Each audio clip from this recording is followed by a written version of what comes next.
Hello, everyone. Welcome back to yet another political episode. So, I said I would do a video on it, and here it is. I didn't predict it. I honestly kept my mind open. I'm like, I don't know if she's going to run or not. She is pretty old, 78, but she has decided not to, and that is Senator Jeanne Shaheen from New Hampshire. Shaheen is generally viewed as a very popular Democrat from New Hampshire, probably the most strongest Democrat in a statewide office right now. And she was labeled by some political outlets as potentially in danger if she was happened to run for re-election. Now, do I think she would be in danger? I doubt. I mean, 2024 proved that very popular people can get out of office, like Bob Casey Jr. Very popular guy generally. He got kicked out thanks to the Trump effect.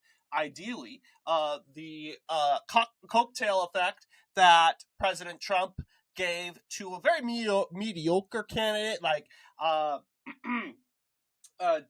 David McCormick, and resulting him to become senator. But of course, looking here, you'll clearly see that Shaheen does have a clear, interesting electoral history. She ran for governor in 1996, in which she successfully carried every county. Again, she was kind of becoming seen as a very strong potential candidate. She was reelected in 1998 with 66% of the popular vote. And in 2000, she was challenged by Gordon Humphrey for a third term, in which she won. Now, and then in 2002, Shaheen would run for the said Senate seat, refusing to run for re-election in 2002, where she was defeated by John E. Sununu. I want to believe he's the brother of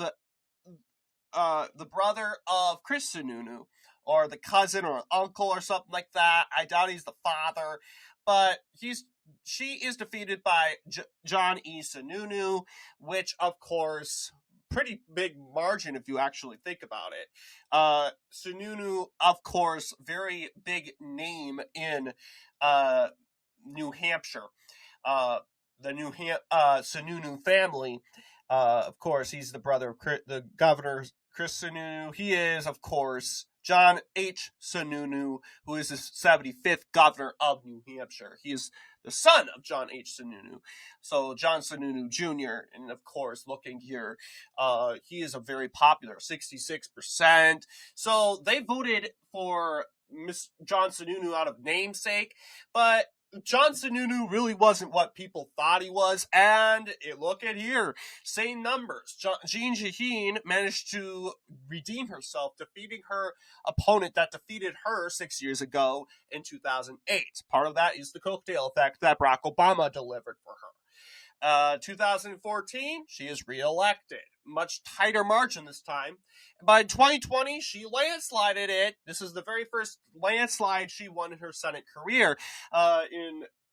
Since she did the two to three landslides that she performed in the governorship. So kind of interesting, if you will. She even won Belknap County.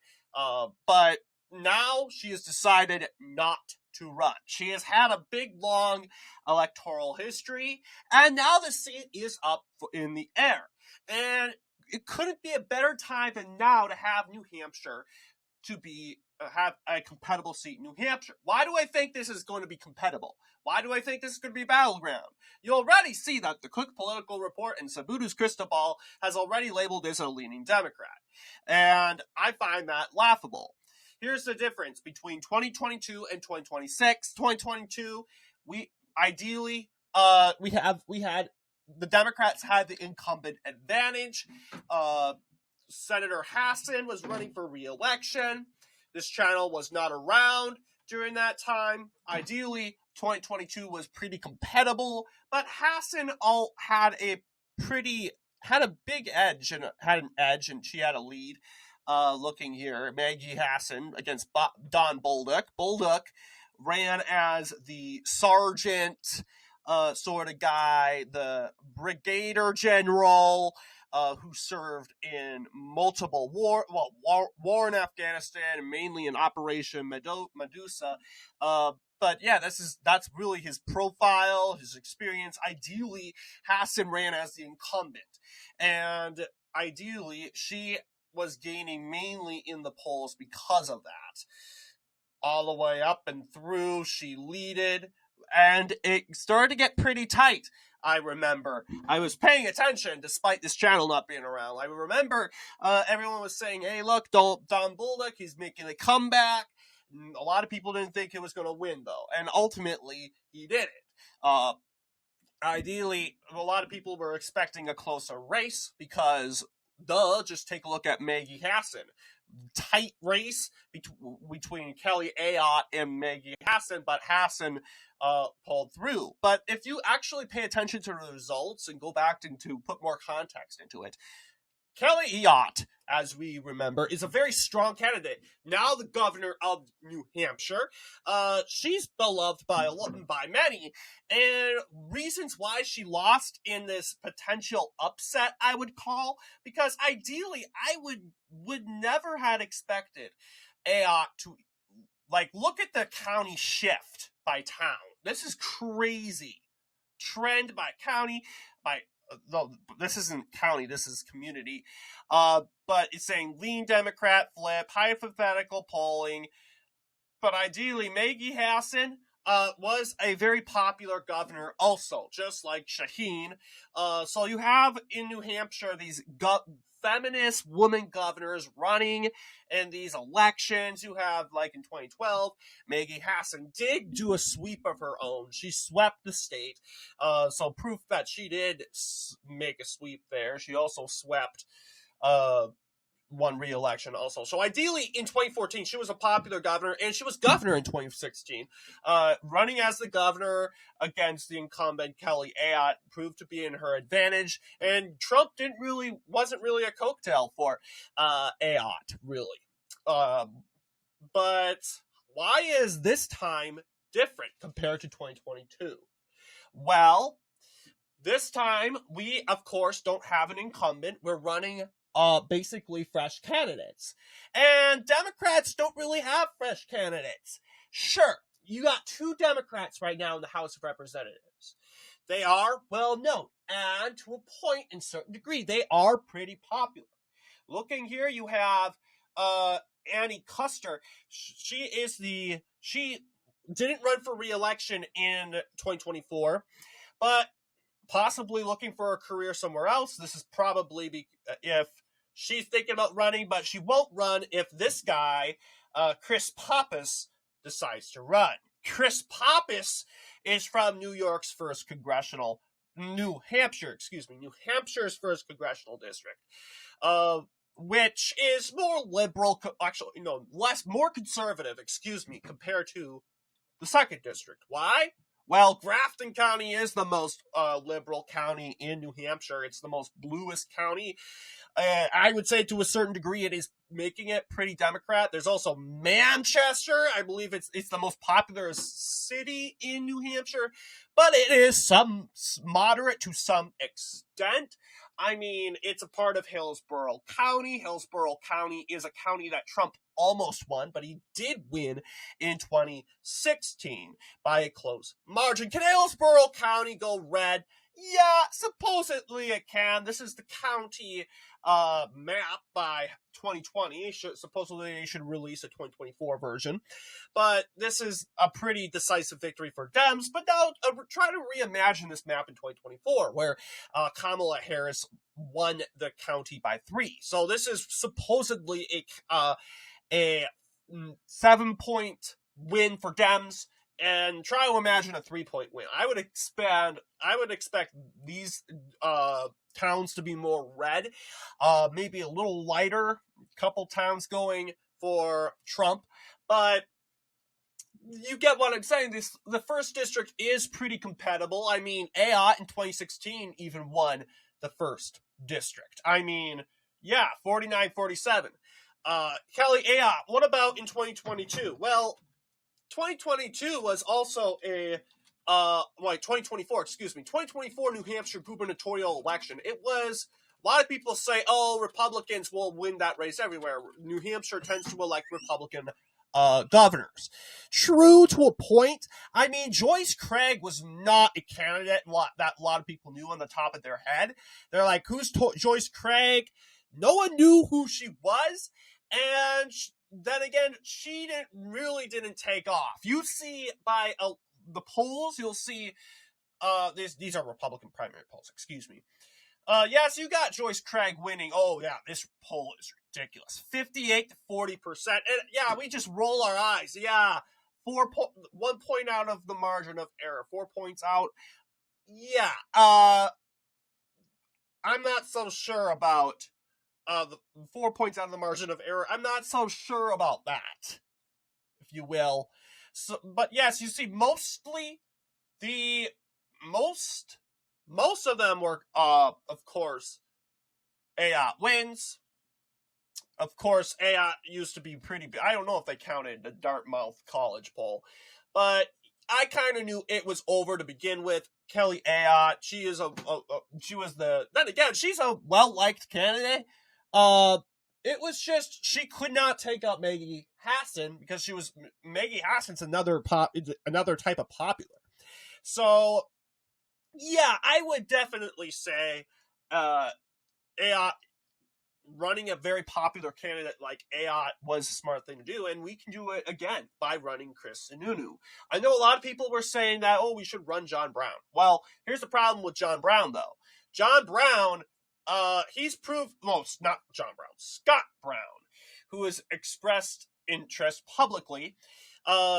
He is the former U.S. ambassador to New Zealand and Samoa, former U.S. Senator from Massachusetts, a nominee for this seat in 2014. He ran for that seat in 2014. He was defeated by Shaheen, though. He can run for the seat again. I think I brought him up before on this channel in a separate vid. But here's the thing. We gotta use our cards correctly. More likely, Scott Brown is more conservative. Well, okay, Scott Brown is a moderate Republican. Okay, so Brown describes himself socially moderate, fiscally conservative. He said he is a pro-choice moderate Republican. Okay, so, and I understand why he's calling himself a pro-choice moderate Republican, because we got to remember he ran originally in Massachusetts. Okay, he was a U.S. Senator from Massachusetts, and you can't be a senator from Massachusetts unless you are a Republican, especially unless you are pro-choice. And yeah, he ran against really bad Elizabeth Warren. Everyone thought, Elizabeth Warren did a poor performance because she was running against an incumbent. It turns out Elizabeth Warren was just so bad generally. Just look, she couldn't even win any county in her political career. Like, she can't win Plymouth County. Everyone has carried every county. Every Democrat has carried every county in Massachusetts, but except for Pocahontas. And it's just hilarious. It's just, no one likes Pocahontas. She's old, and she needs to retire. So, obviously, Elizabeth Warren ousted Scott Brown.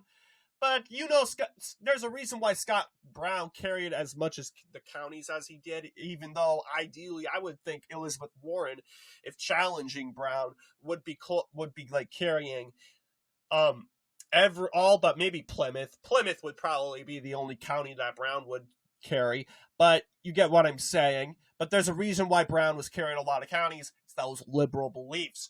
But now he's running in New Hampshire. Does he really need those liberal beliefs? I don't think he does. And we know already that Chris Sununu is a Republican that people like. He is a conservative. He's not like Phil Scott from Vermont, who is far left, by the way, literally far left Republican. No, in New Hampshire, different state, very close to each other, same geography, yada, yada, yada. Different people, though. Different people.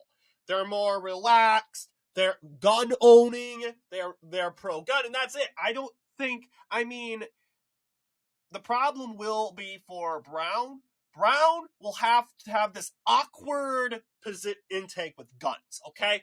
Because very likely, Scott Brown ran in 2014. Was it 2014? I think it was 2010. 2012. Yeah, that special election, clearly. You'll see there's a reason why Brown won. It was those liberal views. But so I gotta tell you, he's pro-choice. And ideally, I would think he's gun control to some certain degree. Gun control. Oh, okay. In 2008, Brown had an A rating from the National Rifle Association, but received a 43% score in 2012. In 2014, Gun Owners of America gave him a 30% grade, and New Hampshire Firearms Coalition gave him 14 rating. Both groups are supportive of gun rights and oppose gun control. So ideally, he used to be pretty pro-gun, but obviously and here's the thing, I guess he did make a stand too. Brown became the first Republican senator to, Brown supported a federal ban on assault weapons. Okay. And we understand why he did that, right? We understand why because he's the U.S. senator from Massachusetts.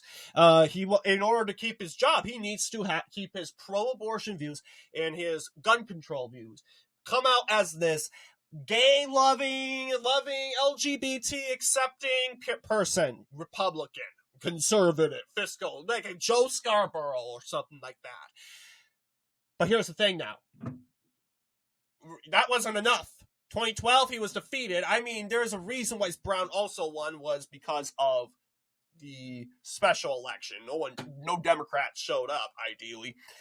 1 million to 1 million votes. Okay, now it's, it was low turnout, ideally. But looking specifically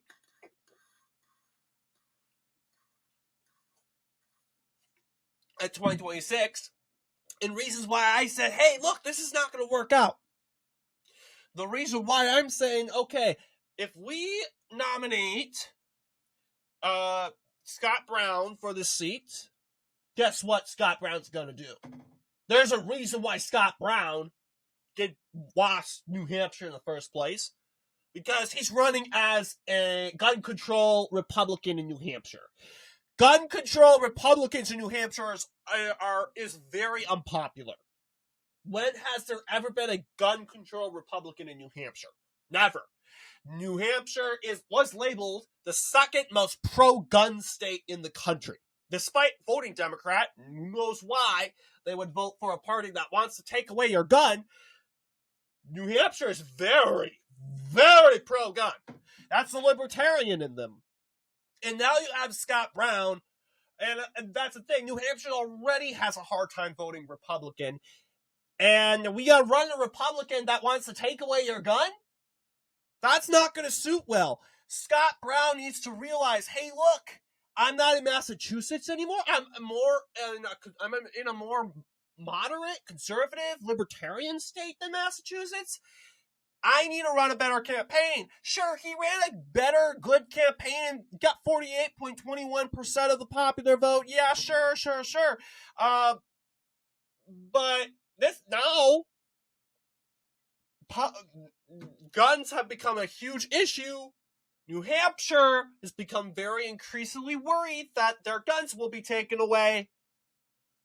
Scott Brown will set himself up for a defeat if he is nominated. And, why can't he change his views? So you're supposed to be a Kamala Harris and flip-flop like Kamala Harris. Take a look at 2024 Kamala Harris. Yeah, I was against fracking, but now I support it now. I was supportive of inmates getting transgender surgeries, but now I'm against it now.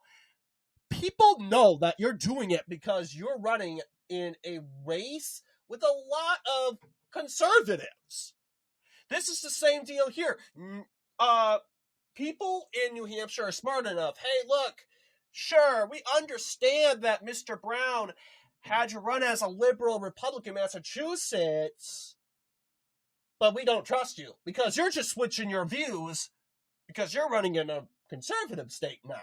We don't trust you. So everything is in jeopardy. If we put Scott Brown on the line, we get him, he wins the primary, it all goes downhill. I don't want to see that. You already have, let's see, Scott Brown, Jeanne Shaheen in hypothetical polling, blowing out Scott Brown by 10 points. That is 8 points better than in 2014. That's 8 points better. Take a look from this poll from Priya Kunz Analytica. This poll shows Chris Sununu blowing out Jeanne Shaheen by almost like 7 points, ideally. This poll was released a couple days ago, March 1st. It was concluded. It's now a hypothetical poll. But Chris Sununu, who has not ruled out a run, instead, in fact, he's actually publicly expressed a run. And let's see if there's any news articles of Chris Sununu running. Because I know a lot of people have mixed feelings when it comes to Chris Sununu. But guys, we can't get a MAGA Republican in New Hampshire. New Hampshire's not a MAGA state. I don't think there is a MAGA Republican that completely backs Trump in New Hampshire. No, I'm sorry. Chris Sununu is the only guy we got. And not to mention, he is a very, very strong candidate. Not once, I want to believe, has he lost a race ever. Is that true? Compared to his other family members, like John Sununu, who was defeated by Shaheen in 2008, Chris came up close in 2016 against Colin Van Ostern. 2018, he already gaining momentum, beating Molly Kelly. 2020, his popularity went from 52 to 65%. Keep in mind, 2020. Republicans weren't really the best, the big part, the party as we like to believe, right? They weren't the party they weren't viewed as the party of the people. It was viewed as a stigma back then. 2020, coronavirus, BLM, racism, yada yada. And here it's getting 65%. Oh, Chris Sununu, he's a liberal, he's a rhino. First off, sure, he may be a rhino. Second off, that does not mean he's a liberal. He's actually very conservative. He backed Nikki Haley. Yeah, that qualifies him for being a rhino, but Nikki Haley, by fact, is a conservative. And so is Chris Sununu. In 2022, sure, it drops down to 56%. And that's probably why Chris Sununu decided not to run in 2024. Okay, my popularity is dipping down. But he's reemerging. And I mean, come on, 56% is not bad. It's not bad. And ideally, his worst performance would be winning by maybe like 2 points compared to this race. And I mean, sure, I think in the poll that clearly shows that poll, this bombshell poll showing Sununu defeating Shaheen by like getting redemption for his brother's defeat in 2008, that's massive. This poll shows that Chris Sununu is actually more popular than Jeanne Shaheen. Now Jeanne Shaheen isn't running. This even is a more overwhelming opportunity that if Chris Sununu is nominated in the Republican primary, this seat probably won't be a battleground. It's actually going to be solid.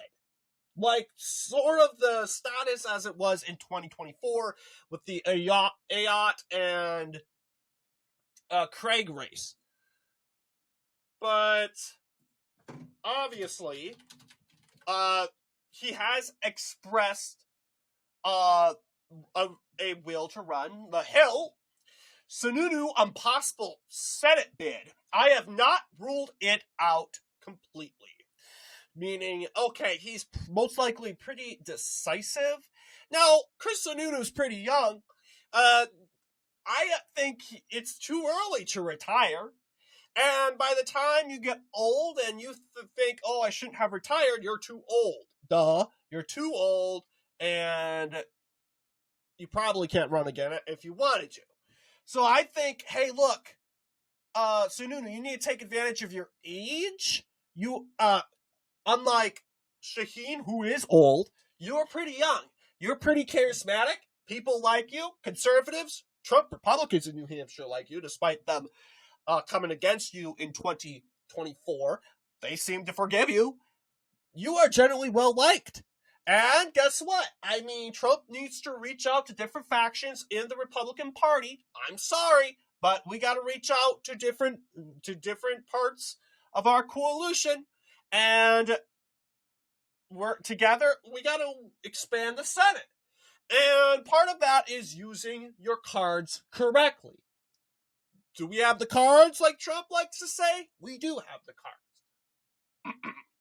In fact, we have a whole lot. We got to choose between Mr. Brown, who I do not encourage, and Sununu. And I say go with Sununu because A, he is the best candidate we got. Go with the best.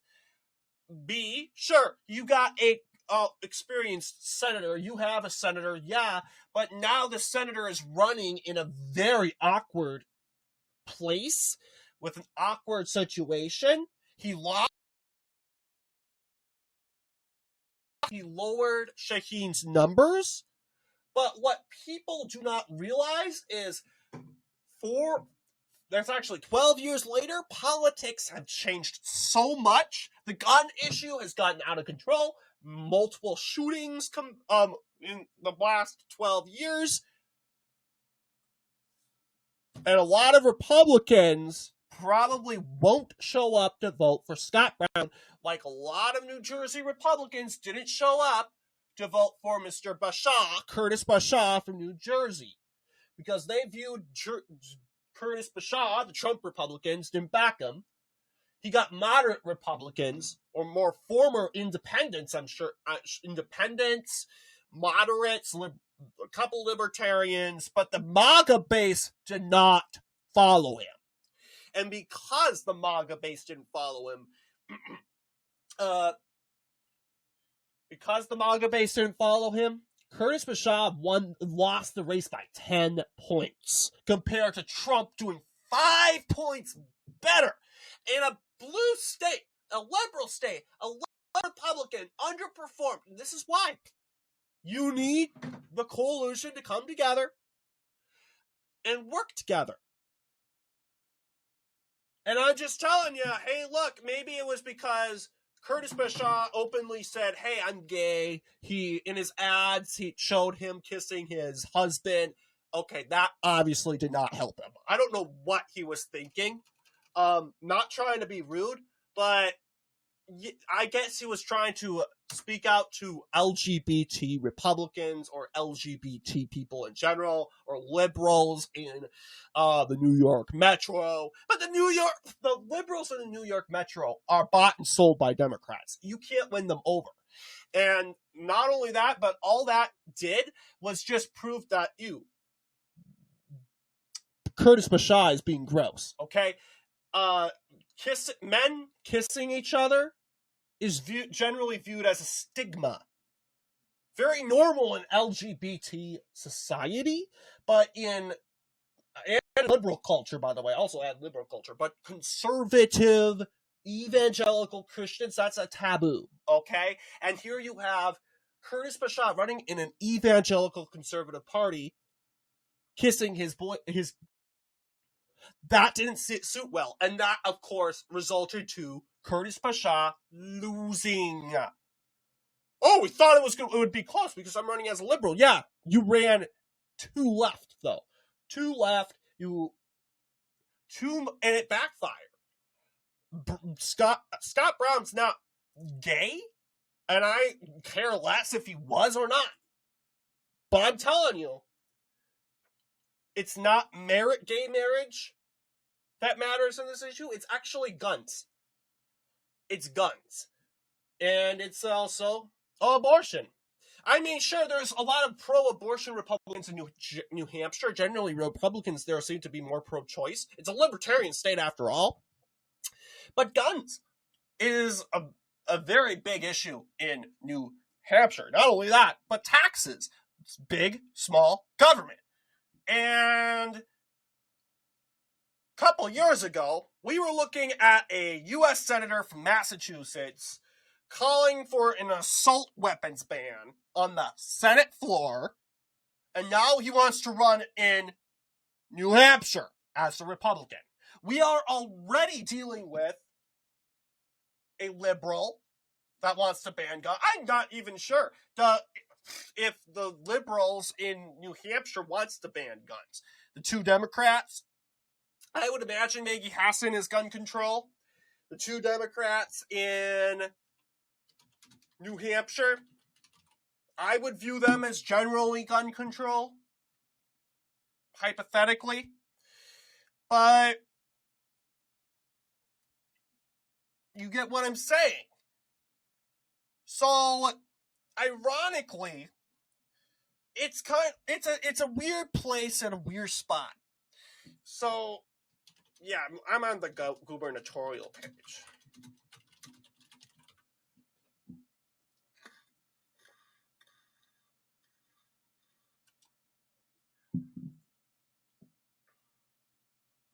Leaning Democrat, yeah. So this guy Chris Pappas, he's eyeing up that Senate seat.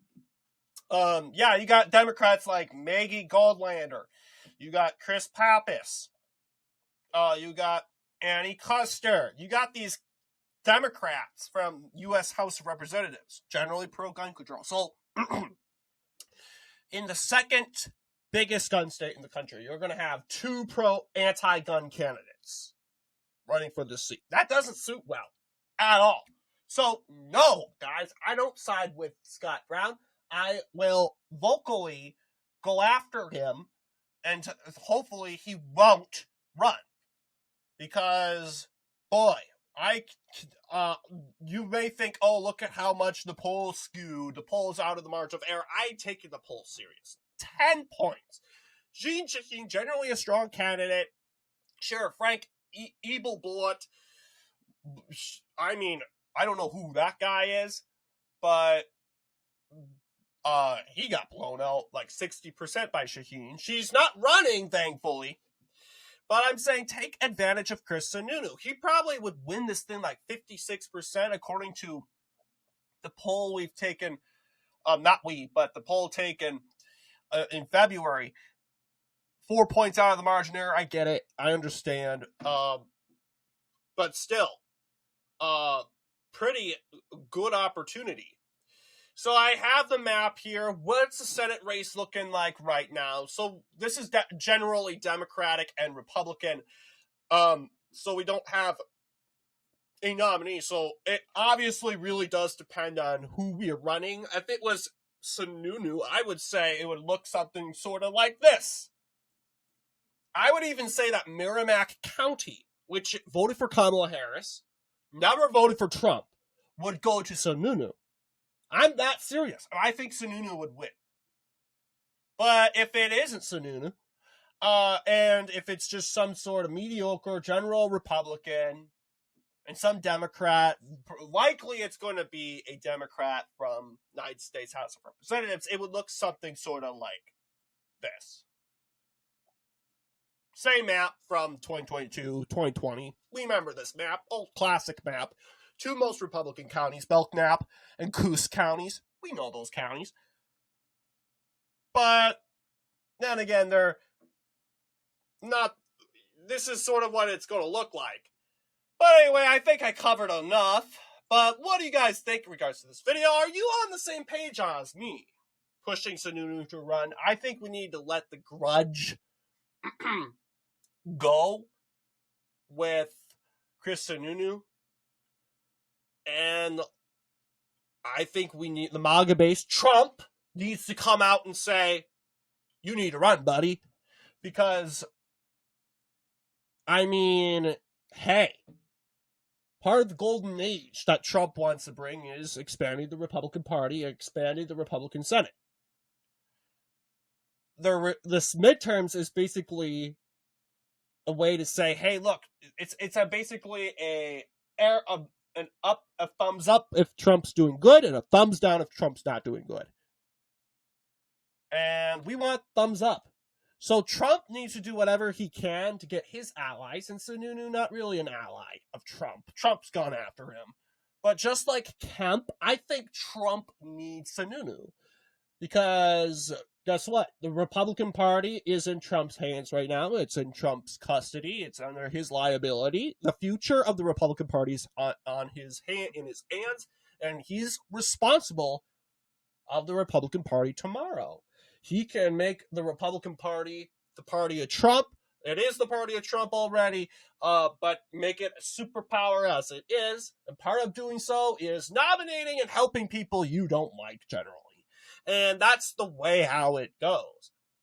So, I don't know about you, but no matter the grudges I've had, I was critical of Sununu during the primaries, Republican primaries, but I don't know if Sununu has come back and pat Trump on the head or congratulated him.